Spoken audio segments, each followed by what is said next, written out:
All right, before we start the show today, we just wanted to remind you, if you really enjoy our podcast episodes, please do not hesitate to follow our YouTube channel as well as our Instagram at RJTalks_11. Yeah. I will let you guys know well beforehand, and thank you so much for listening in as you have been. Now, moving on to the AFC South, Ricardo. Yeah, so we're going to be starting off with the Houston Texans. And needless to say, it's not looking very good for the Texans this next year. They definitely have a lot to leave desired, Jose, but they did surprise everybody last year as far as their performance and won more games than anybody thought they would. So we'll see how they do next year. Yeah, definitely, especially in the quarterback position. It seems like Davis Mills is going to be coming into his own this coming year. Oh, yeah. However, it doesn't seem like he's going to be the savior of the franchise just yet. But before we get ahead of ourselves, I would like to say I am Jose. And I am Ricardo. And welcome back to RJ Talks, everyone.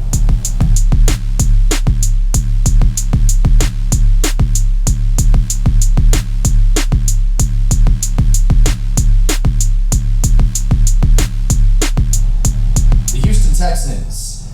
Not a whole lot of star-studded players on this team, Ricardo, with the exception of, say, Davis Mills, as well as Nick Caserio on that pass rushing, in the pass rusher ability. Mm-hmm. This team leaves a lot to be desired. So their biggest strength is, like I said, the pass rushing position, and their biggest weakness by far, out of all of the other weak links on that team, are the linebackers. Yeah, so absolutely. What would you think about that, Ricardo? Well, they do have a couple pieces specifically on the offense. Sorry, I know you mentioned linebackers, but I want to mention some other players on the team. Mm-hmm. They did draft John Mechie out of Alabama in the draft. The poor kid, he did suffer a season-ending injury in the playoffs, but a good wide receiver for that Alabama team who made it to the national championship. Now, Marlon Mack might be the best skill position player that they have, because we know Brendan Cooks, former Patriot. You remember Brendan Cooks? Sir. Yeah, I very much remember Brendan Cooks. Yeah, he's a speedster, but he's one to get hurt a lot. So I would put Marlon Mack as a more dependable skill position player, and then their defense, man. Yeah, it's just a talent of names. But here's the thing. They drafted Derek Stingley Jr. in the draft as well at one of the cornerbacks position. You and I both said he's either going to hit or he's going to miss, because he wasn't the same player that he was his freshman year at LSU. Mm-hmm. If he's that player in the NFL, great pickup by the Texans. You got your solid number one corner on the team, but the linebacker core, like you said, is just I recognize a couple names, but I know them as just guys. That's the problem with this defense. There's a bunch of guys. Other than Derek Stingley as the big name on that defense, there's not much to be excited about. But they have proved us wrong before playing tough games. So maybe they can, but it's hard to imagine that they might do that again this year. Yeah, I agree, especially with last year, the numbers that they were putting up. There's one player in particular in the linebacker core, Camus Gurgier Hill. I hope I'm pronouncing that right. I don't think I am, but I just gave him my best shot there. He allowed 82.8% of passes thrown his way to be caught for a passer rating of 113.9. This is per Pro Football Focus. Excellent coverage, linebackers. Yeah, fantastic. Yeah, allowing for an over 100 passer rating, over 100 level passer rating. Yep. That's pretty rough. Yeah. Now, like I said before, the pass rushing abilities have definitely been the strong suit on the Texans team, with the addition of Davis Mills as well. Jerry Hughes is a solid player all around for them, and Nick Caserio is only just beginning. And Jonathan Greenard, I hope I'm saying that right as well. Mm-hmm. He had a Pro Football Focus grade of 82.9 in limited snaps this last season. So that's not to say that Pro Football Focus is the ultimate by law to go off of, right? As far as just rankings go and as far as numbers go, but if he's getting some kind of recognition, they must be doing something right. Yeah. You know what I mean? But going off what you're saying about Pro Football Focus, they're listed as guys, which is going back to what I said. It's just not too much strength around the defense. It's just a matter of pieces, and hopefully they get it set up together. Now, Lovie Smith, the head coach of the Houston Texans, had some seasons spent as a defensive coordinator and was the head coach of the Chicago Bears when they were at their highest peak. He took those Bears to the Super Bowl with Jay Cutler in 2000. Not Jay Cutler, excuse me. Sorry, Bears fans. With Rex Grossman as the quarterback in 2006, with Brian Urlacher, the Hall of Famer there. So there's some familiarity with with being defensive minded. So who knows? Maybe he'll be able to work these pieces together into a scheme, but it's very, very rough considering the competition in their division, to say the least. Definitely. Yeah. I would hope for their sake that they would at the very least, pull together as a team and do the very best they can. Yeah. Now, what the linebackers would probably need going into the next year or the next season, the 2023 season to be specific, is definitely a leader in the defensive on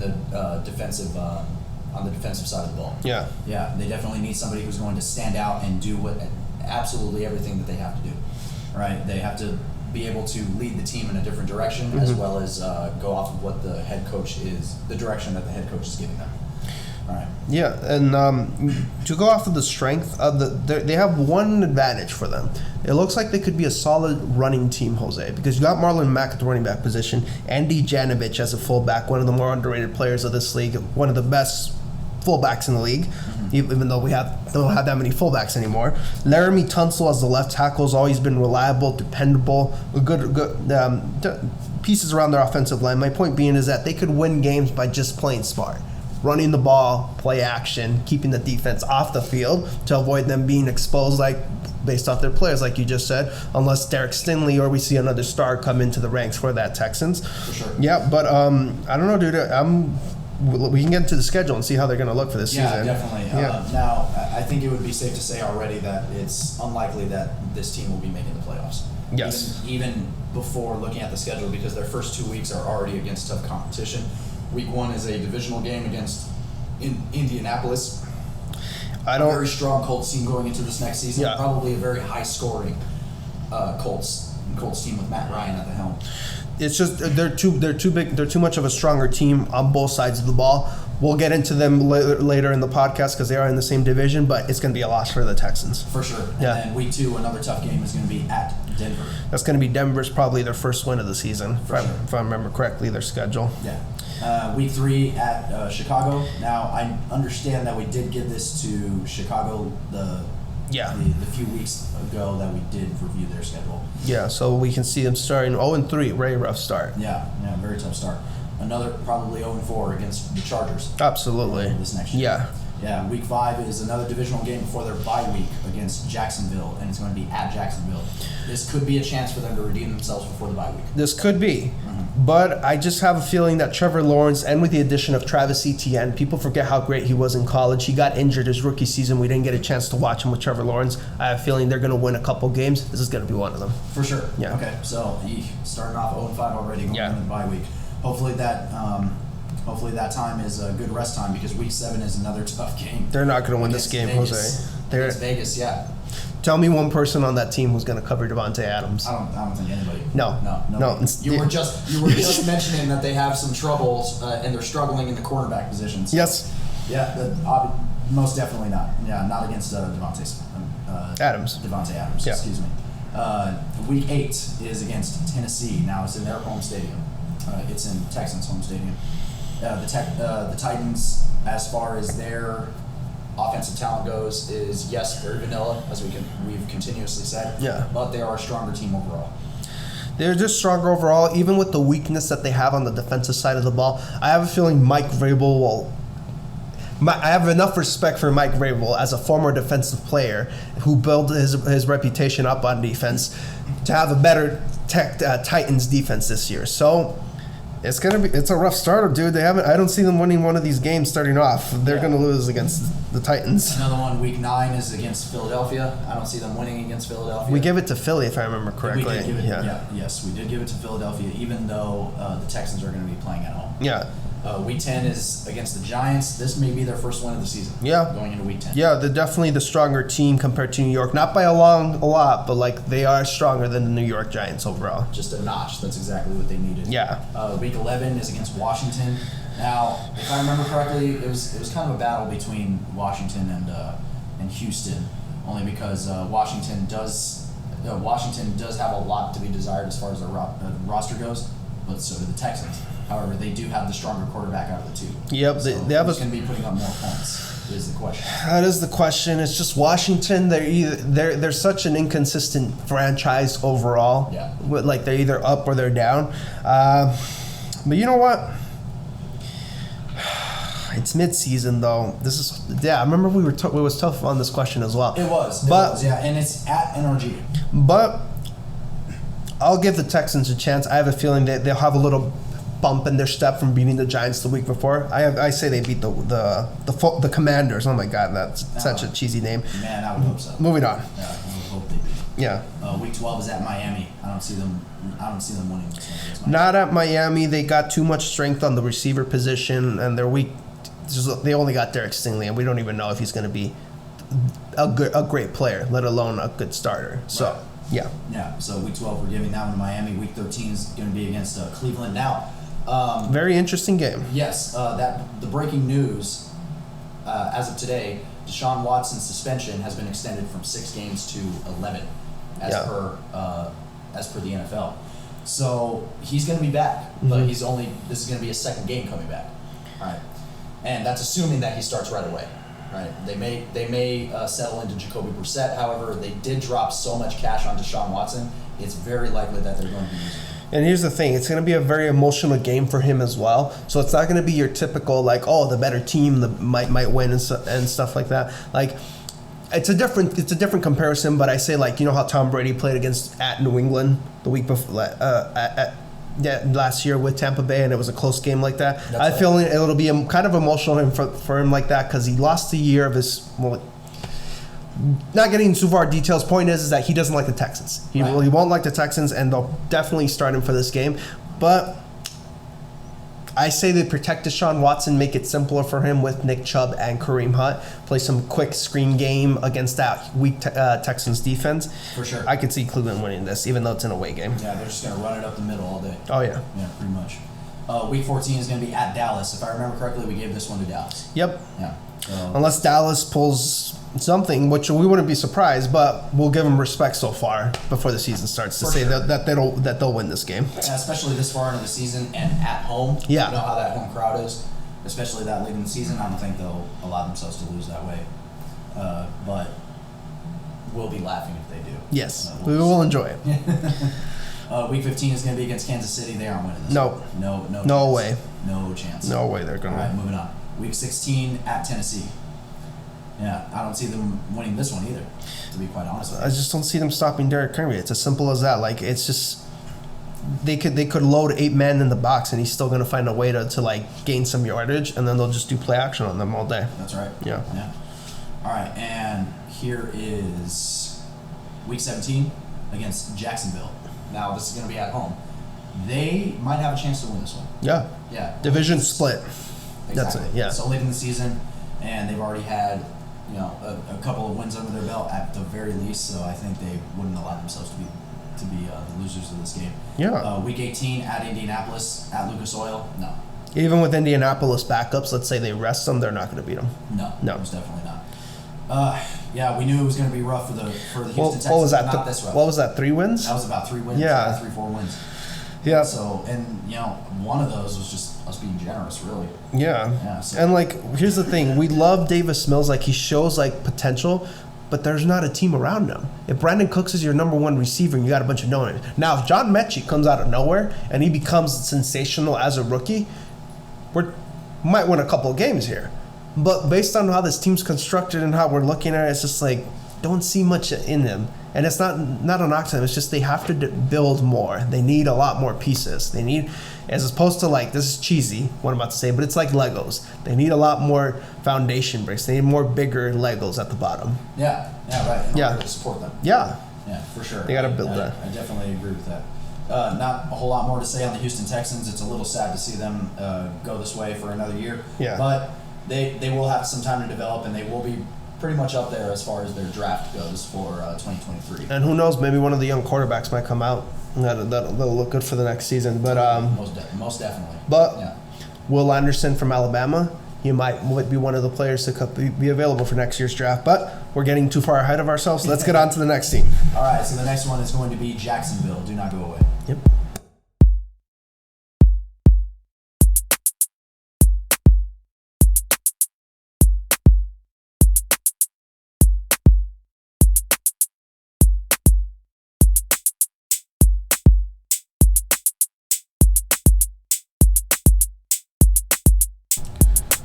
Jacksonville Jaguars, Ricardo, doesn't fare that much better than the Houston Texans.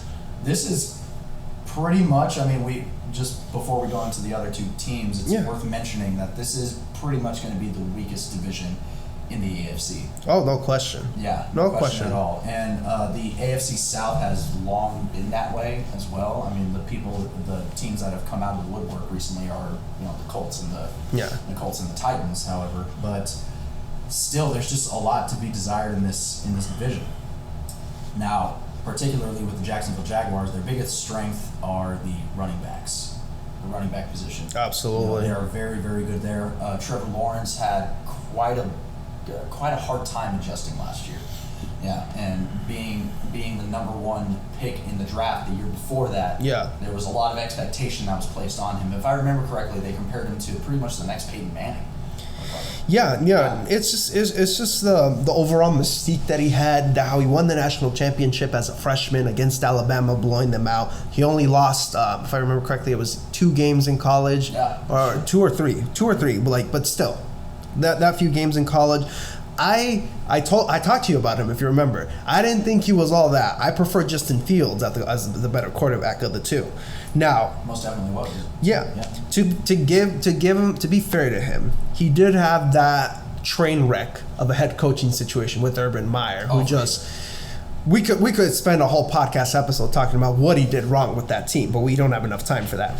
But you are correct. Travis Etienne start as a running back. He might be one of the starters, but they still have their other running back, Robinson. That two-headed monster will be definitely a lot of help to Trevor Lawrence, specifically in the screen game. Both are very, very good in the screen game to help him out as a safety blanket as he's developing to try to read down the field. Now, They got Christian Kirk from the Arizona Cardinals, who, I'll say this, it was a solid starting receiver. Not necessarily your ideal number one. They paid him like a number one. I had no idea why, but that's on the Jacksonville Jaguars. I certainly don't think he's worth $84 million, even though he's a really good player, and I really like him. He got us through some tough times. But Christian Kirk as one of the receiver. You got Marvin Jones as the other receiver. Treadwell, Jamal Agnew as one of them. Zay Jones from the Oakland Raiders. I think that's the better pickup compared to Christian Kirk. Yeah. If you remember correctly, he won the game-winning touchdown against Baltimore in overtime for the Raiders. That's right. That was one of the highlights of the season. That's right. I really like him as one of their pickups, so they'll have a little bit of pop on that offensive side. Evan Ingram, one of the more underrated tight ends, specifically on there as well, will be interesting. Now let's get to the tough part of the offense. Specifically that line, Jose. That offensive line. Cam Robinson is a solid starter, solid veteran, but he won't be enough to help him out. I mean, Brett Sheriff at left guard, Staley at the center, Bart, Taylor at right tackle. Those 3 guys, I have no idea who they are, Jose. But it's going to be rough, and Trevor Lawrence, even though he's mobile, you have to protect your quarterback in order to try to win. And that's going to be their detriment for this upcoming season, is that weak offensive line. And a lot of that's going to be really difficult on Trevor Lawrence, especially coming out of this past year where he was already pretty much brutalized enough. Oh yeah, dude. So it's tough when a young quarterback. I mean, that's probably one of the worst things you can do is just a young quarterback giving him all of this hype, getting all this expectation around him, and just seeing him fall down as hard as he did. Now, is it entirely his fault? Absolutely not. It's absolutely not his fault, but a lot of it has to do with the teammates as well as the coaching situation that he was a part of last year, and unfortunately, that's just the hand that was dealt to him. So, as far as the offensive line goes, as weak of an offensive line as it is, it's definitely going to rattle him unless he comes into his own this next year. He really has to be confident as a leader of that organization. And one of the problems I saw him, Jose, for his last season is that he has the Carson Wentz syndrome. Not necessarily Mr. Turnover, but he wants the big play. He wants that big play, and he's holding on to that ball way too long. It's like, no, just get rid of it. Live to fight another down. I saw one interception where he had a guy wide open. He decided to run a little more to his left and make it flashy, throwing it on the run, and then ended up an interception going the other way.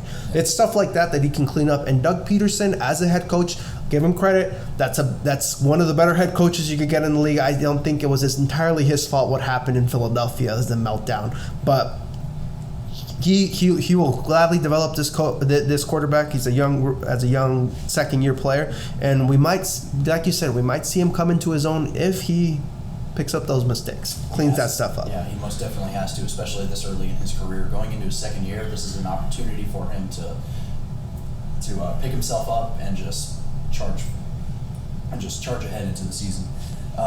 As far as the biggest weaknesses go for this team, it's very easy to pinpoint pretty much all of them. Right? Yeah. And it seems like it's another case of the Houston Texans in the sense that it's just a lot of guys. Yeah. Ricardo, a lot of guys on the defensive side especially that we just don't really know who they are because they haven't done anything very spectacular or very noticeable. Mm-hmm. Right? So there's really no area of major strength for the Jacksonville Jaguars. Now, you did mention a lot of weapons. Yeah. A lot of potential weapons. On the Jacksonville Jaguars. I wanted to choose my words carefully there. Yeah. A lot of potential weapons.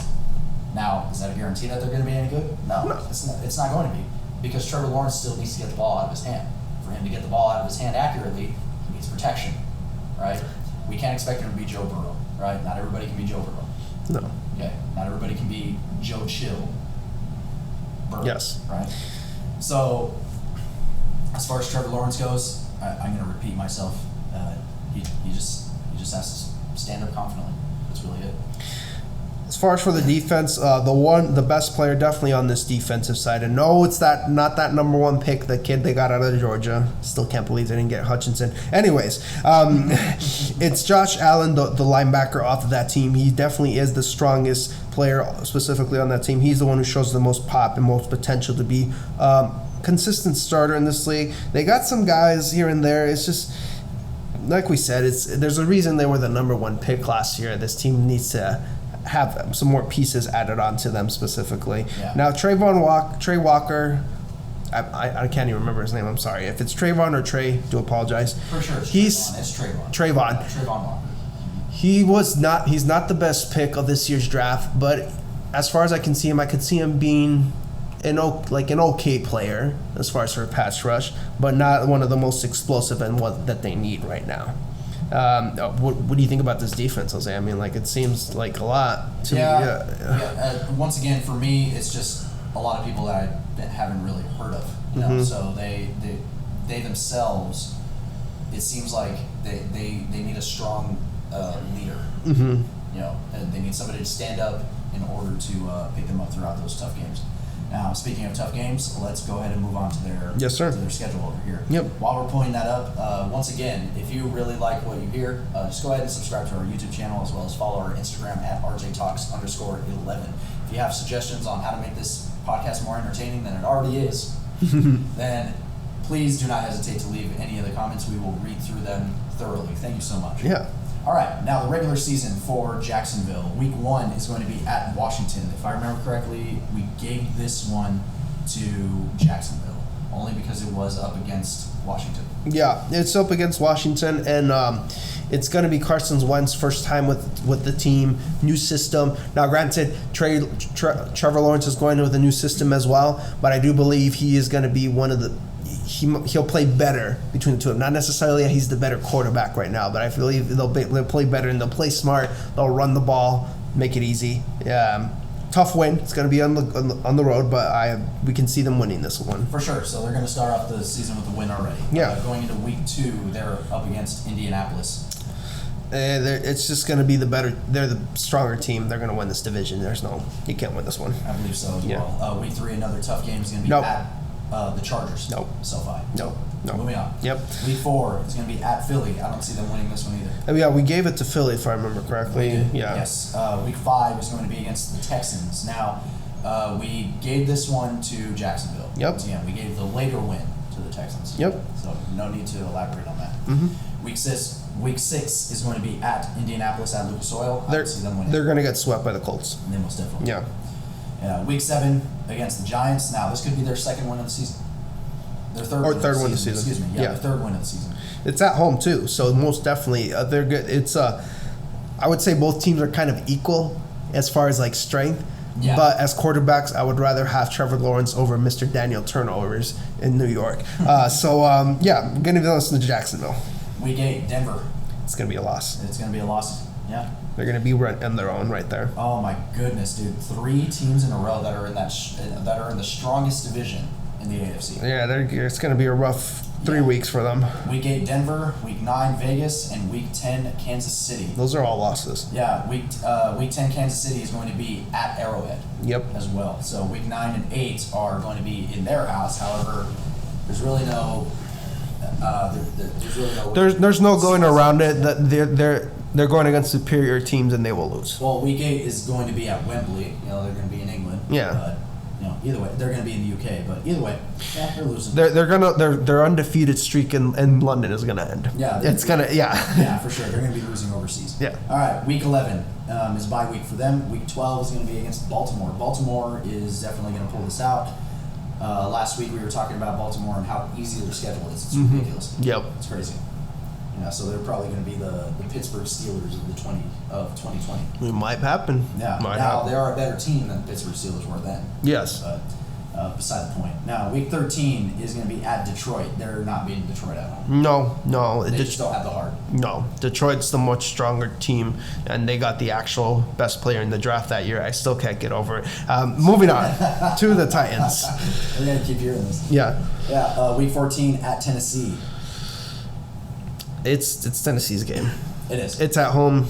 It's in the prime to try to make a playoff spot. Tennessee's going to get this one. For sure. Yeah, Week 15 is going to be against Dallas. That would be an early Christmas gift if Dallas lost to the Jacksonville, but it's not going to happen, unfortunately. So, I don't think so either. Yeah, that would be an early Christmas for all of us. Yeah. Yeah. Week 16 at New York, the Jets. Now, this could be another win for them. Yes, it could be, yeah. Mm-hmm. It'd be specifically... it's just the same way with the New York Giants, 2 equal match team as far as like strength goes, and you can see them pulling this off. For sure. Yeah. For sure. Week 17, Happy New Year to us. It'll be at Houston. Yep, and we gave this one to Houston from we did. From the last one. Shouldn't go into much further detail because we already talked about it. Right. And then Tennessee, like I said, with Houston, the other segment. With Tennessee, even if their backups are playing that game, they're still gonna win that game. They will. Yeah. All right, so not bad overall. We can see them possibly pulling off 4 wins on their schedule. This division is starting to look pretty clear cut. Yeah. Yeah. So the Houston's definitely going to be at the bottom. Yeah. Yeah, and then Jacksonville in that 3rd spot. Yeah. Yeah. It doesn't seem like they're going to be pretty much even close to Tennessee as far as wins go.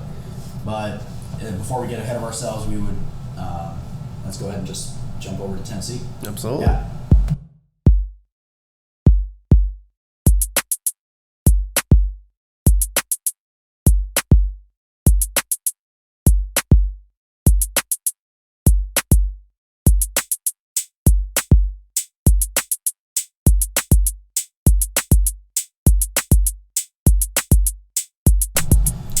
All right, Ricardo, moving on to Tennessee. Yep. The Titans. Now, their biggest strength is obviously in the safety category. They have Kevin Byard, right, and they have Amani Hooker, both phenomenal players that have come out of last season. Mm-hmm. Their names everywhere, pretty much. Yeah, so they've made some pretty fantastic strides. The duo combining for 10 pass breakups, 3 forced fumbles, and 43 defensive stops as safeties. Yep. As safeties. I mean, how much better can that get? They're up there with the Buffalo Bills as far as the best safety duo in the NFL. For sure. Yeah. For sure. Yeah, so that's obviously their biggest strength. Their biggest weakness, however, is the edge rusher position. Yeah, they definitely missed some days as far as for the early 2000s Titans defense where they were very, very aggressive. But Zach Cunningham as a linebacker, he's all right, but he's not too big of a pass rusher. Justin Simmons, he's all right. David Long, like you said, weakness of that defense, and it reflected with them last year, specifically losing their first playoff game as the number 1 seed overall in the NFL. Yeah. So let's just get into it. As far as with them, it's Derrick Henry or bust, and they're just going to rely on him. What I worry about, Jose, is that with bell cow backs, to the people who don't know this and who are average NFL viewers, a bell cow running back is pretty much a running back that you rely on to do everything for you. You run the majority of the time, they get the most of the touches, and when you throw the ball, you throw it to them a lot of the time as well. That's what a bell cow back is pretty much, or the other term, workhorse running back as well, is that you rely upon them to do so much for your team that they are the reason your team succeeds. That's not necessarily a bad thing. But the counter to that is that injuries can happen, which leads to last year with Derrick Henry. Now, I'm surprised by the Titans. They did a marvelous job with him with him gone for the most of the season. But they still have the same vanilla offense specifically, and it won't help Derrick Henry out. And they lost A.J. Brown. Yeah, it's just gonna be a tough season for them. A.J. Brown and Julio Jones. A.J. Brown and Julio Jones both gone, and both weren't properly being utilized, obviously, because we're gonna take a look at next season. As far as we're gonna see both of those guys make a pop in each of their prospective new teams, and the elephant in the room. The wide receiver in college playing NFL quarterback who's played this long surprises me, Ryan Tannehill. He is who he is. And we all know what that is, Jose, don't we? Yes. Yeah, like he's just an average guy, can be some good moments, but cannot get it done when you need him to. His first pass in the last playoff game, Jose, was an interception. They had a chance to drive down the field to potentially win the game at a tie ball game, and they throw an interception. He throws an interception, and it leads to Joe Burrow winning by a last-second field goal by Money McPherson with a long field goal. It's just, they are who they are, dude. They're stuck on offense. They're so vanilla. I just feel bad for Derrick Henry. Can you imagine him with a good passing team? That team would be unstoppable. But he is with this team right now, and they got a decent O-line, but they don't have a quarterback. You don't have a quarterback, you don't win far. No, you must never win. Yeah. Yeah, very well said, Ricardo. Very well said. So now with that, let's go ahead and move on to the Titans' schedule for this upcoming season. Yeah. So far, it's looking pretty good for them. In that first week, they're going up against the Giants. Mm-hmm. It's going to be a pretty easy win for them, especially since they're at home. Yeah. Yeah. Good. Now, the next week is going to be at Buffalo, at Highmark, the prospective AFC champs. So they're very well not going to win this game against Buffalo. No, they're not. Now, whenever I see admittedly, Ricardo, whenever I see the logo on anybody's schedule, and I'm just sitting here going, "Yep, that's not going to happen. They aren't going to win them." No. Yeah. So, I see 3 logos or 3 potential losses in a row. For sure. Yeah. Week 3 is going to be against Vegas. Yeah. I don't see them winning against Vegas. Yeah, I got too much respect for Derek Carr. For him to lose that game. For sure. Yeah. Despite despite him being injury prone, it doesn't mean that he's a bad player. He's a great quarterback. Yeah. He truly is. Now we're not going to get ahead of ourselves. We'll be talking about him next week, of course. But week 3 is going to be a loss for Tennessee. Week 4 is going to be at Lucas Oil in Indianapolis. Battle of the top 2 running backs in the NFL. It's going to be very fun to watch, but Indianapolis has the much stronger defense, and they have the better quarterback. Yeah. And they're at home. Yeah. So I don't see this being a blowout, but I see it possibly a 4-point victory for them.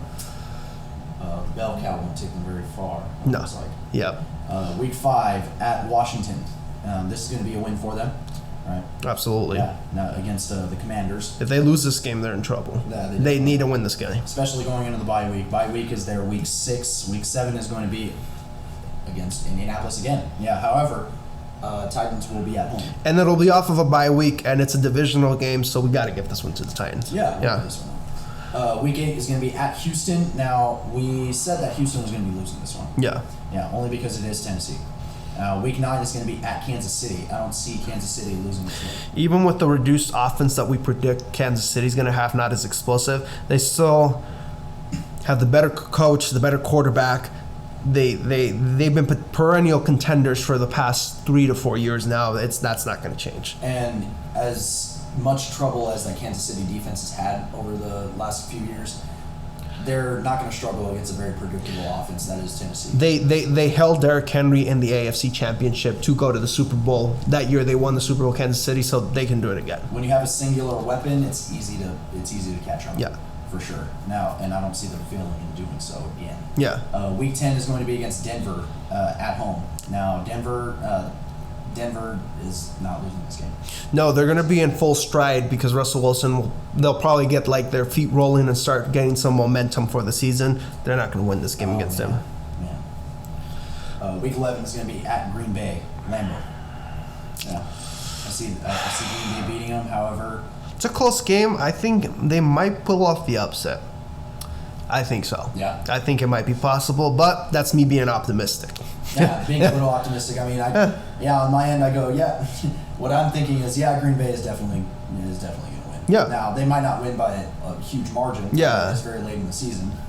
However, I don't think Green Bay would really allow themselves to lose this one, even though they lost Devontae Adams. Mm-hmm. Week 12 is going to be against Cincinnati. Cincinnati for the win on this one. Absolutely. Especially, even if the Titans are at home. Yeah.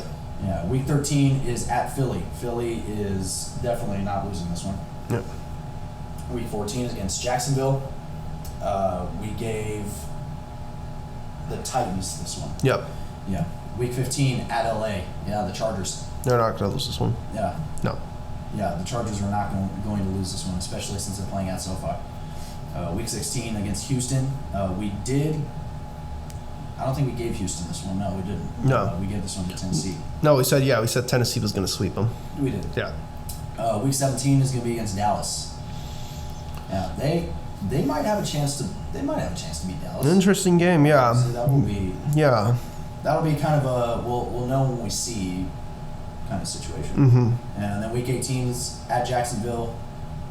I don't see Jacksonville winning.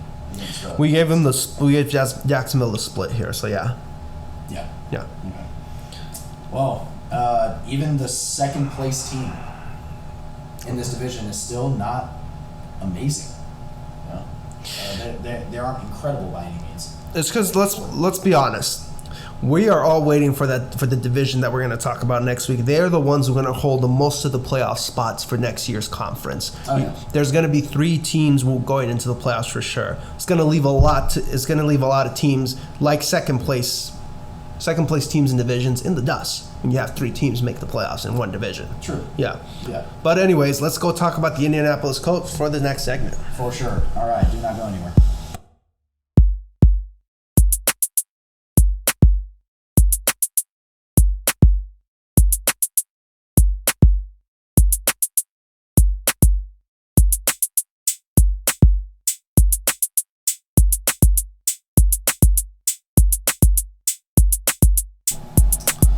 All right, everyone. Last but most definitely not least, the Indianapolis Colts, who just acquired Matt Ryan from the Atlanta Falcons. Absolutely. Now, something to mention about Matt Ryan, Ricardo, is he's really not a bad quarterback. Yeah, as far as his numbers go, throughout his entire career from 2008 all the way to 2021, he has not been below an average completion percentage of 58, and that was his worst season was 2009, 58.3%. His rookie season, if I remember correctly, correct? That was his second season. Oh, okay. His rookie season 2008, he averaged 61.1. Oh, there. Yeah, most definitely. Now, obviously, when he won MVP, he threw for almost 5,000 yards going into Super Bowl 51. He completed 70%, pretty much 70% of his passes, since we're going to approximate it, and 38 touchdowns, 7 interceptions, and a passer rating of 117.1. That was definitely his career year and a magical season for the Atlanta Falcons. But let me get something out of the way here, Jose, because I don't think people understand like the norm that became with young quarterbacks that Matt Ryan did too. So, to the average people and to the casuals who don't know how the young quarterback play happened, is that When you were drafted in the NFL, you had a 5-year contract for a reason. They're like, okay, here's your cap, here's your clipboard, stay on the sideline for 3 years, and we'll call you and see how you're doing. That's how it was for every single quarterback developing in the NFL. Now, granted, you had some exceptions. Tom Brady, second year, as an exception, like I said. But most of the time, you got your cap, you got your clipboard, listen to the coach, figure out what plays you need, and this was going to happen. This all was normal. This happened all the time until 2008 when the Atlanta Falcons drafted a quarterback, and they were like, nope, he's our undeclared starter. We drafted him, he's going to be our starter. He's not going to sit behind some veteran for a couple years. No, we drafted him for a reason. He's going to be our starter.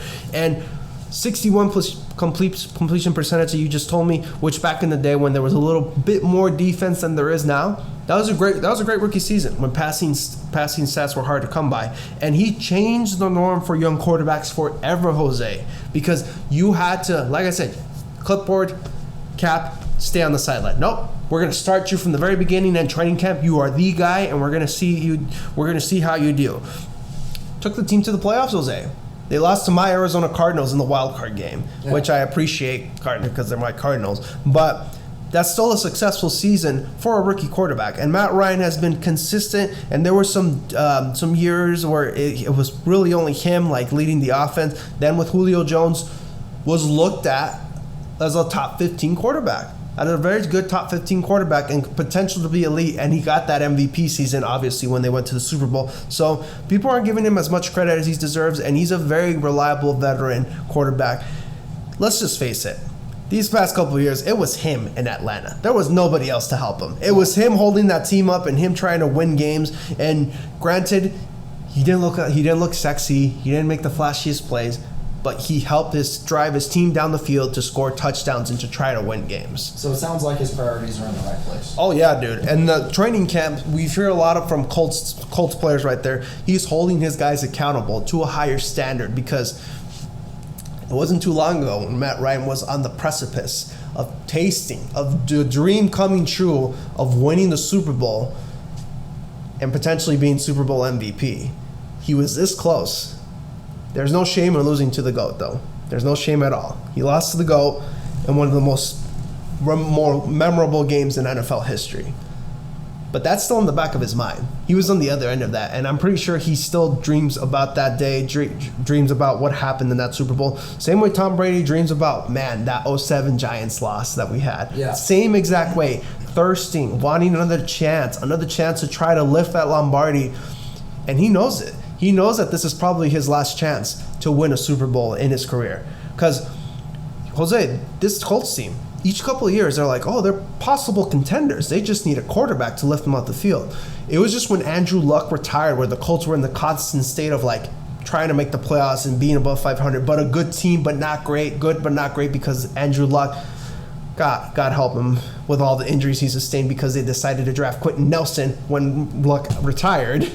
Yeah. So this Colts team is a lot of potential that we can see, and Matt Ryan is one of the veteran quarterbacks that he might do some potential. Now, granted, it's not normal for a first-year quarterback to win to the Super Bowl, but we've seen it happen the past couple of years. It's starting to seem like, hey, this might be the norm for teams. It's like we have a complete team. We just need a veteran quarterback to help us out, a good quarterback. Tom Brady, Matthew Stafford. Colts are trying to go off of this route. They did try with Carson Wentz last year. We saw how that ended. Oh. And Matt Ryan is a much more careful and disciplined quarterback than Carson Wentz. People forget that. He throws interceptions, but he's much more disciplined. And he's got, if not the second best running back behind him to hand the ball off. The best offensive line in the NFL with the Indianapolis Colts. And one of the top 10 defenses also as well. It's going to be a very amazing season for them to watch. Well, let's go into the details as far as for this team, dude. Let's talk about players. For sure. Yeah. I mean, as far as their running back core goes, you obviously have Jonathan Taylor. Yeah. He's put up some beast numbers last year. They got Nyheim Hines as well. Yeah. Good third. Nyheim Hines, Phillip Lindsay, and even Tyson Williams. Great pickups for them by the offseason, by the way. In that running back room, they are very, very deep. Just to paint a picture for everybody at home, as far as the numbers that Jonathan Taylor put up last year, he gained 1,272 yards just after contact. Now, what that means for casual football viewers at home is after contact, if a running back is running up the middle, for instance, right, and they get hit by a linebacker, or they just get hit by a blocker in general, and they still continue running after that, any yards that they gain after that is yards after contact, because a blocker has already contacted them, has already made bodily contact with them.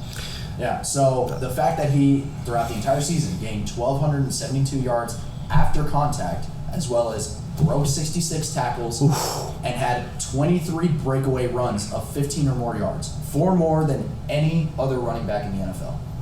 Gotta love it, dude. Gotta love that second, third, and fourth effort. As a former high school football player, I love it seeing that, dude. Like, seeing that guy put in the effort.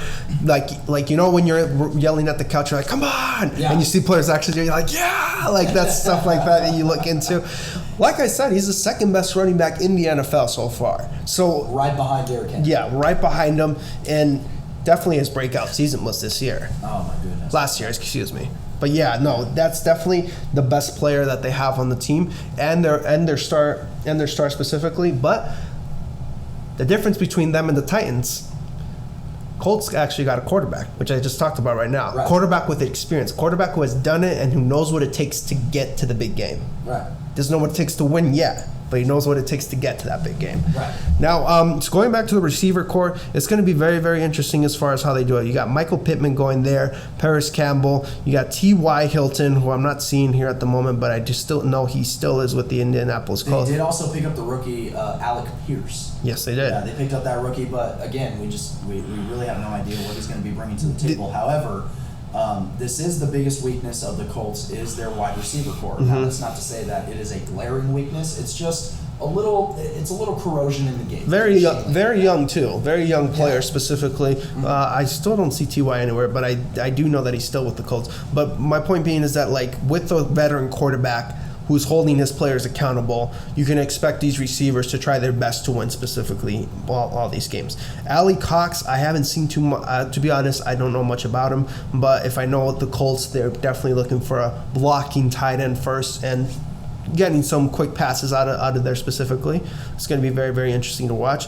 And the teeth of their offense, their strongest points, is their center Ryan Kelly and that all-pro left guard Quentin Nelson. Mr. Pancake, man. Oh, man. Yeah, so it looks like just the Colts are a very complete team. Yeah. And it seems like everybody's really overlooking them because of the strength that is coming from the West. Absolutely. Yeah, in the AFC, as well as the Buffalo Bills. I mean, there are winds blowing from the East as well as the West. And it seems like the Colts are just kind of getting caught underneath the fog, really. Absolutely. Yeah, so I firmly believe that this next year the Colts are really going to make a rise coming out of their first couple of weeks. That's not to say they're going to make a huge splash or anything like that, because let's face it, Matt Ryan's a new quarterback in a new system. Yep. Right. So it's going to take some time for him to get used to it, especially under the Friday Night Lights. Right.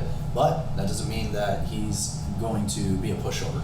Oh, no doubt. He's not going to be. No doubt. Yeah. So, without any further ado, let's go ahead and just jump into their schedule. Unless you had something to add. I wanted to add a little bit about their defense, Yeah, specifically about the players that they have. So, DeForest Buckner, one of my favorite defensive linemen that they have. Guy's 6'8", almost 300 pounds. Ooh. Very, very athletic. Oh, my goodness. A great run stopper, specifically for that defense. Yeah, he's a brick wall. Yene Ngwaku, I'm sorry if I mispronounce it. He was the best defensive lineman out of the Jacksonville Jaguars that they took. Another great run stopper, decent at the pass rush, and the strength of their defense is their all-pro middle linebacker, Darius Leonard.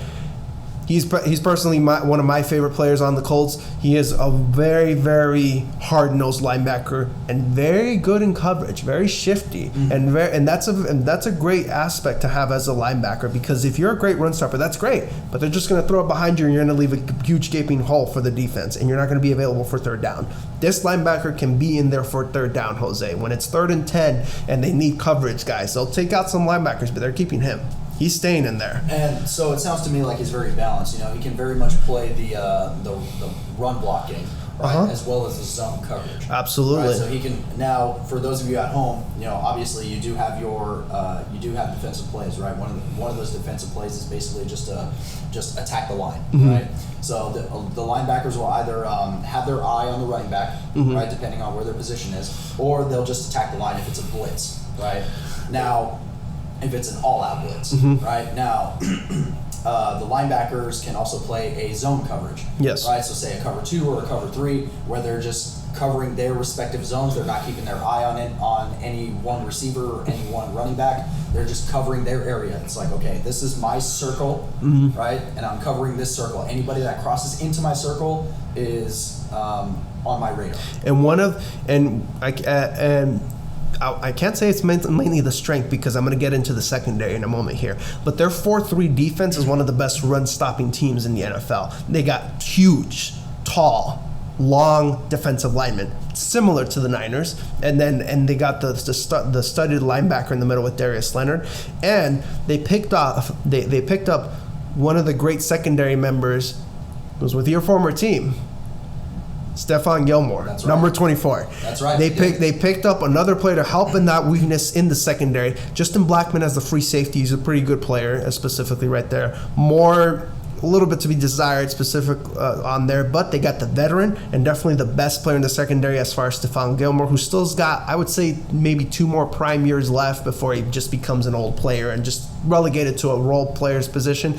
But it's going to be very, very interesting as far as what they can do this year. And it's exciting, dude. It's exciting, and this defense, I can see them being top 10 for sure. Not necessarily elite top 5, but definitely top 10 with the players that they have around them. They might surprise us and maybe make a push to be an elite defense, but we won't know. And keep in mind, with a turnover quarterback, like with the Tampa with Jameis Winston, defenses get worse longer they're on the field. With Indianapolis Colts, with Jonathan Taylor as the running back, and with an offense scoring with a veteran quarterback, it's going to get this defense fresh, and they're going to feel more confident. Hey, we got a guy. If we make a mistake, that guy will score on the other end, and we'll be fine.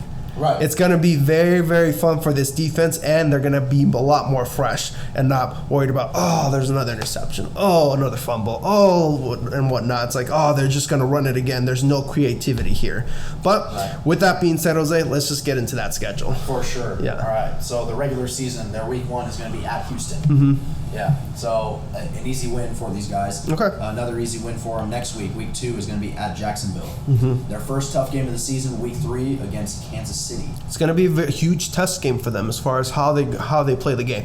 And it is at Lucas Oil. It is at Lucas Oil, and we talked about this before, guys. If you're new to the podcast, this is what we talk about. You can lose a game, but it's just a matter of how you lose the game. If you make mistake after mistake, and it's clear that there's one team better than the other, that's a bad loss. But if it's a close game and like the other team just got one more play than you did, that's a great stepping stone for your team. Right. Yeah. Now, because we see Kansas City struggling a little bit and it's at Lucas Oil, I give this one to the Colts. I give this one to the Colts too. That's exactly what I was thinking. Yeah. Only because Kansas City's offense is most definitely not going to be as strong as it has been the past couple of years. Yeah. With the loss of Tyreek Hill as well as the addition of Juju Smith-Schuster. Now, Smith-Schuster is a solid number 2. But he's going to have to play number 2 to that famous tight end over there. Yep. So the overall offense is not going to be as strong as it used to be. No. Right? So they're really going to have to push themselves to adjust, especially against a very well-developed team like Indianapolis. Oh, absolutely. Now, they're on the defensive side of the ball. It's looking like Kansas City is going to look a lot better, especially with the addition of the new boy, Trent McDuffie. Yes. Right? So we'll see if he definitely starts the game and starts the season off very strong. Yeah. Right? So we don't have any doubt in his abilities, but again, he's a rookie. We're not entirely sure. Exactly. You don't know until that guy's on the field facing that kind of pressure. Facing that heat. Yeah. Exactly. So we'll definitely give this one to the Colts, only because they are the more developed team and they're just adding another puzzle piece to the overall picture with the quarterback. Exactly. You said it. You nailed it. They know their identity. They're just adding more to that identity. That's right. Yep. Yeah, exactly. Week 4 is going to be against Tennessee. Tennessee is definitely going to lose this one, especially since they are playing at Louisville. We got a hot start for the Colts at 4-0. Nice. Yeah, definitely. Ooh. Oh, man. Week 5, this may be the one that they lose. Yep. We'll see.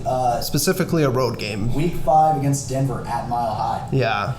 I don't see them winning this one, but I do believe that this will be a fight to the death. Absolutely. It's going to come down to the team who has the ball last and makes a game-winning drive, in my opinion. That's right. Yeah. So it'll either come down to a field goal or a touchdown. Yep. Yeah. I don't see it. I see more of a field goal, really. I think it's going to be that close, too, honestly. Yeah. Week 6 is going to be against Jacksonville. Another win for them.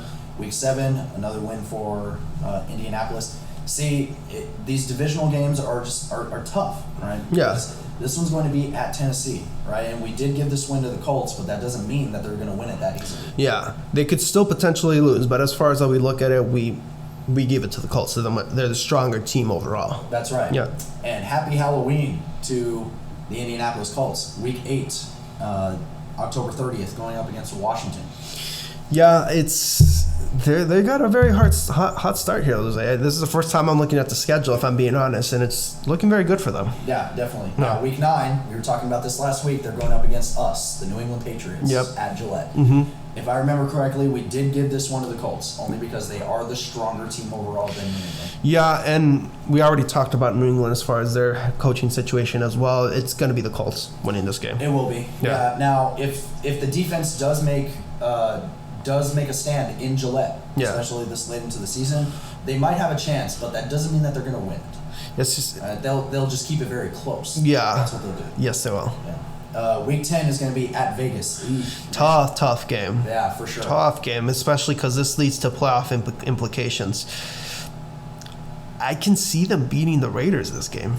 I can see them beating the Raiders, but it'll be a very, very tough game for them, especially with that crowd and that brand brand spanking new stadium. I've been to a game with Raiders fans. They are, they're wild. They're wild. They're wild. Yeah, now, they're wild in Oakland. Mm-hmm. Week 11 is going to be against Philly. Now, this will be another testament, right? Because Philadelphia is looking very, very good for this next season. Yeah. However, they're not as cohesive, arguably, as Indianapolis is. No, and like pretty much that. They're still young. They're a very, very young green team, but Indy's the more proven playoff team, right, trying to prove themselves to be contenders. They'll get this game. Yeah, and Philly picked up a lot of great young guys. Yeah, picked up a lot of great young boys, but it's just again, I agree with you. They're just a young team. They need some time. All right. Week 12 is going to be against Pittsburgh at Lucas Oil. If I remember, we did give this one to the Colts as well. Yeah, but it is against Pittsburgh. All right, Pittsburgh is very methodical as far as their coaching. It'll definitely be strength versus strength with T.J. Watt and Jonathan Taylor going head to head, and it's going to be beautiful to watch. But T.J. Watt is definitely going to be in everyone's crosshairs next year. Oh yeah, no, absolutely. If I'm the Colts, I'd run a pull with Quentin Nelson to try to stop T.J. Yeah. Man on man, see who wins. All right. An actual slugfest. Yes. Week 13 is going to be at Dallas at AT&T. The hype is going to be real at this game. Yeah. For sure. But I do see the Colts pulling off the win. No, absolutely. Absolutely. They're the more consistent team. Now, very, very good start for the Colts going into Week 14, their bye week, and they're only going to get more rest going into Week 15 against Minnesota. Minnesota's not going to beat them. I don't see Minnesota beating them, even though they are at home. They're definitely going to run into the weakness of the Vikings, which is their defense. They're going to possess the ball. They're going to keep that offense off the field, not let those receivers score. Now, if I'm the Colts, I put Stephon Gilmore on Justin Jefferson because he's the more dynamic between him and Thielen, and just double team Thielen and see how Kirk Cousins picks his poison, which we know he's very, very conservative. Right, for sure. All right. Week 16 is going to be this will be a game tough game. This will be a game to watch. Tough Week 16 game against the Los Angeles Chargers at Lucas Oil, though. You know how much I'm rooting for them. I can see the Colts beating the Chargers at home. That's a big statement, man. Yeah, it's a tough win. Holy crap! Yeah, that will be the game to watch. Yeah. For sure, for the Colts. I mean, that would be the highlight for them the entirety of the season. This could have playoff implications as far as the playoff seeding if we're close to being correct as far as that. For sure. Yeah. For sure. Now, I will say this, Ricardo. Yeah. Yes, it is going to be at home at Lucas Oil. It seems like the Colts are going to be, just rolling. Rolling. Yeah. Exactly. They're going to be rolling throughout the entire season. I see the Chargers really playing on that, and I see the Chargers really putting the stop on them. Yeah. Now, that's not to say that the Chargers are going to be undefeated next season. Yeah. That's most definitely not what we're saying, but it's just looking very good for the Chargers next year. This could potentially decide, like I said, if we're right, this could potentially decide the playoff road implications towards that Super Bowl. Yeah. I will have to respectfully disagree with you, man. Yeah. I'm going to go for the Chargers. Yeah, of course. For sure. Now, Week 17, no contest. It's going to be at New York. A blowout heading into the final weeks of the season. Pretty Nice. much. And then Week 18 is going to be against Houston. Yeah. We have them losing, 3 games? Pretty much 3 games. Yeah. Yeah. Didn't we have the same record for Buffalo? Yeah, pretty much like losing 2 games. 3 games. It's going to be very, very tight for the AFC. Very big arms race between these divisions. But pretty much how we have it, like we said, we got the Colts, Titans, Jacksonville, and Houston. And this is probably the most clear-cut division that we have covered. No, absolutely. Both conferences. Absolutely. Yeah, this is the one that we just looked at without a doubt. The Texans look like this, the Jags look like that, the Titans look like this, and the Colts look like this. I mean, it's pretty. There's really no gray area for these guys. No, I'm gonna be very excited if the Colts live up to the potential that they can be. If they don't, if they're the team that loses to Jacksonville, then forget all this hype that's gonna be about them. Losing games like that, like, come on, you can't not play to the moment. But they have a shot to redeem themselves and see how they're going, because they're winnable games. They're a good team. They are very winnable games that they could do. It's just a matter of playing and doing it. Yeah, most definitely. And Matt Ryan just stepping up to the plate and being the leader that Colts team needs. Absolutely. Now, next week, our final division that we're going to be talking about, and there's been so much excitement on this end of the mic for the AFC West. Mm-hmm. Yeah, that's including the Kansas City Chiefs, the Denver Broncos, the Los Angeles Chargers, and the Las Vegas Raiders. It's going to be the best division in football next year. No doubt. Yeah. No doubt. No question about it. Yeah, so for the two of us here, we are very much looking forward to talking about that division next week, as well as pretty much just putting a wrap on this little mini-series that we had, all of our predictions going into the regular season of the NFL. And seeing as the regular season is going to be starting here pretty soon, I feel like that's a nice bow to tie up on. Oh, absolutely. Yeah. Absolutely. And it's going to be one of our more longer episodes. It's most definitely going to be, Yeah. so expect probably an hour and a half to an hour 45. Yeah. Yeah, hell, maybe even 2 hours if we continue to just to ramble on about it. It'll be one of our longer episodes. But with all that being said, this is our prediction for the AFC South. And for the rest of the night, I'm Jose. And I'm Ricardo. And enjoy your night, everybody. Thank you for tuning in.